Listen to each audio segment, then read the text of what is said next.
Good morning to our students. आइए class 7 का दीपिका हिंदी पाठमाला का लेसन 4 आइए पढ़ते हैं।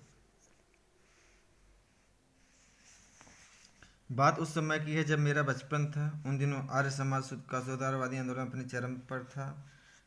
पिता आर्य समाज रानी मंडी के प्रधान थे और माता ने स्त्री शिक्षा के लिए आदर्श कन्या पाठशाला की स्थापना की थी।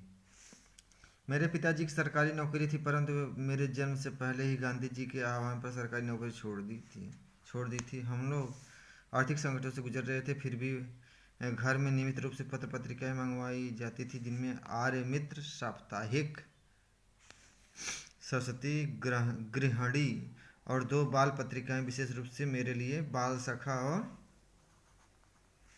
चमचम। उनमें परियों, राजकुमारों तथा दानों और सुंदर सुंदर राजकन्याओं की कहानियाँ व रेखाचित्र होते थे। मुझे पढ़ने की चाह लगी थी और हर समय पढ़ता रहता। भोजन करते समय थाली के पास पत्र पत्रिकाएं रखी रहती और मैं पढ़ता रहता। घर में उपनिषद और उनके हिंदी अनुवाद व सत्यार्थ प्रकाश भी थे भी थी। सत्यार्थ प्रकाश में दिए गए खंडन मंडन के अध्याय पूरी तरह समझ में न आते थे, परंतु उन्हें पढ़ने में आनंद आता था। स्वामी दयानंद सरस्वती जी की जीवनी मैं विशेष रूप से पढ़ता हूँ। उसमें अनेक ऐसी रोमांचक बातें थी जो मुझे प्रभावित करती थी, जैसे चूहे को भगवान का मीठा भोग खाते देखकर यह मान लेना कि प्रतिमाएं भगवान की नहीं होती और घर छोड़कर भाग जाना। जंगलों, तीर्थों, पर्वत शिखरों पर साधुओं के बीच इस विचार व खोज के साथ घूमना कि भगवान क्या है, सत्य क्या है आदि। उनके द्वारा समाज विरोधी व मनुष्य विरोधी मूल्यों, रूढ़ियों का खंडन करना और अंत में अपने हत्यारों को क्षमा कर देना जैसी बातों ने मेरे बाल मन को बहुत रोमांचित किया।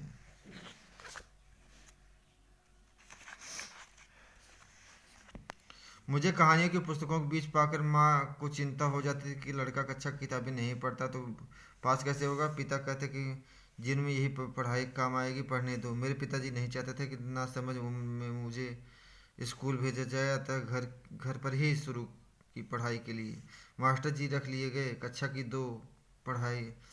कक्षा 2 की पढ़ाई पूरी करते समय तक मेरा नाम स्कूल में लिखवाया गया। तीसरे दर्जे में भर्ती हुआ। उस दिन शाम को पिता उंगली पकड़ कर घुमाने ले गए। लोकनाथ की दुकान पर पहुंच के मुझे अनार का ताज़ा शरबत कुल्हड़ में पिलवाया और सिर पर हाथ रख कर बोले, वादा करो पाठ्यक्रम की पुस्तकें भी इतने ही ध्यान से पढ़ोगे, माँ की चिंता मिटाओगे। उनका आशीर्वाद था यह मेरा जी तोड़ परिश्रम की। तीसरे चौथे में मेरे अच्छे नंबर आए और 5वें दर्जे में तो मैंने प्रथम स्थान प्राप्त किया।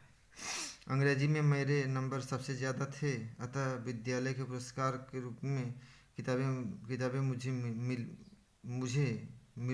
मिले। एक किताब में 2 छोटे बच्चे घोंसलों की खोज में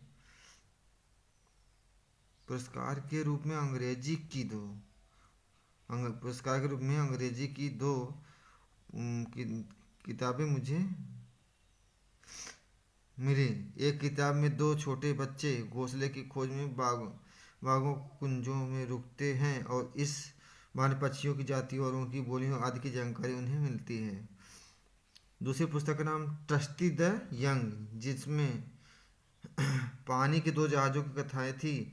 वे कितने प्रकार के होते हैं, कौन सा माल लदकर कहाँ ले जाते हैं, नाविकों की ज़िंदगी कैसी होती है, कैसे कैसे जीव मिलते हैं, वेल कहाँ मिलती है, शार्क कहाँ होती है आदि। इन 2 किताबों के माध्यम से एक नई दुनिया मुझे दिखी। पक्षियों से भरा आकाश और रहस्यों से भरा समुद्र लिए पिताजी ने अलमारी के एक खाने में अपनी चीज़ें हटाकर जगह बनाई और मेरी दोनों किताबें उस खाने में रखकर कहा, आज से यह खाना तुम्हारी अपनी किताबों का है, यह तुम्हारी लाइब्रेरी। यहाँ से आरंभ हुई उस बच्चे की लाइब्रेरी। अब मुझे किताबें इकट्ठी करने की सनक भी लगी।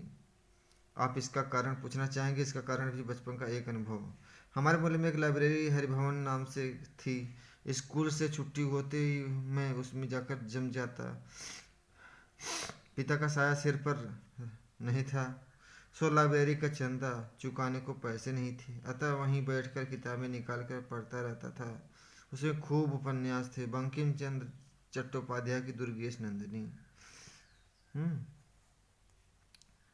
कपाल कुंडला और आनंद मठ। दुर्गेश नंदिनी, कपाल कुंडला और आनंद मठ से मेरा परिचय हुआ। टॉलस्टॉय की अन्ना करेनिना, विक्टर ह्यूगो का पेरिस का कुबड़ा, कोगी गोकी की मदर और सर्वाधिक मनोरंजक सर्वा रीच का विचित्र वीर यानी डॉन क्विक्सोट।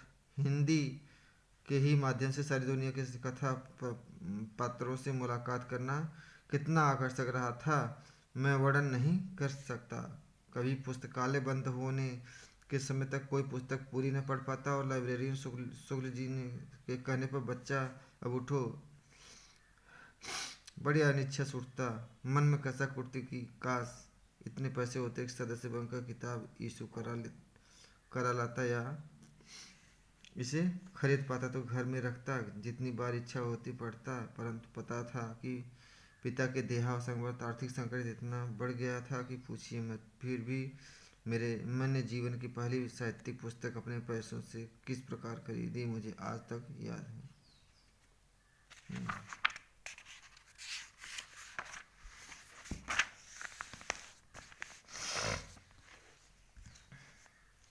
उस साल मैंने इंटरमीडिएट पास करने पर पुरानी पाठ्य पुस्तकें बेचकर बीए की सेकंड हैंड पाठ्य पुस्तकें खरीदी। न जाने इस खरीद में किस प्रकार दो रुपये बच गए थे। सामने के सिनेमा घर में देवदास लगी थी, उसकी चर्चा बहुत थी, परंतु माँ को सिनेमा देखना बिल्कुल नापसंद था। उसी से बच्चे बिगड़ते ऐसी मान्यता थी। उसमें सहगल का एक गाना था, दुख के बिना अब बीतत नहीं, उसे अक्सर गुनगुनाता रहता था। जाने क्यों उससे गुनगुनाते समय कभी आँखों से आंसू भी आ जाते थे। एक दिन माँ ने सुना और बोली, दुख के दिन बीत जाएंगे बेटा, दिल छोटा क्यों करता है, धीरज से काम ले। फिर मालूम पड़ा कि यह तो फिल्म देवदास का गीत है, तो सिनेमा की घोर विरोधी। माँ बोली, जा पिक्चर देखा, मैं पैसे दे दूंगी। मैंने बताया कि किताबें बेचकर मेरे पास 2 रुपये बचे हैं। वे 2 रुपये लेकर माँ की सहमत फिल्म देखने गया। पहला शो छूटने में देर थी, सो पास में परिचित की दुकान वहीं चक्कर लगाने लगा। सस्ता देखा कि काउंटर पर देवदास की पुस्तक रखी है, लेखक शरतचंद्र चट्टोपाध्याय, दाम 1 रुपया। देवदास पुस्तक, शरतचंद्र चट्टोपाध्याय।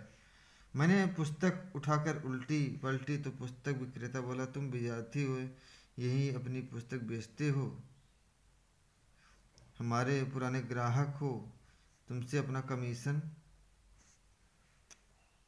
नहीं लूँगा, केवल 10 आने में यह किताब दे दूँगा। फिल्म देखने का विचार त्याग मैं 10 आने में किताब ले आया और 2 रुपये में से बचे हुए 1 रुपये 6 आने माँ के हाथ रख दिया। सारी बात जब माँ को बताई, माँ की आंखों में आंसू आ गए। खुशी के थे या दुख के यह नहीं मालूम। यह मेरे अपने पैसों से खरीदी मेरे अपनी निजी लाइब्रेरी की पहली किताब थी। तो धर्मी भारती द्वारा रचित जब मैंने पहली पुस्तक खरीदी आधारित यह पाठ है। तो बच्चों, आज का क्लास यहीं पर समाप्त होता है। अगले क्लास में मिलते हैं, तब तक नमस्कार।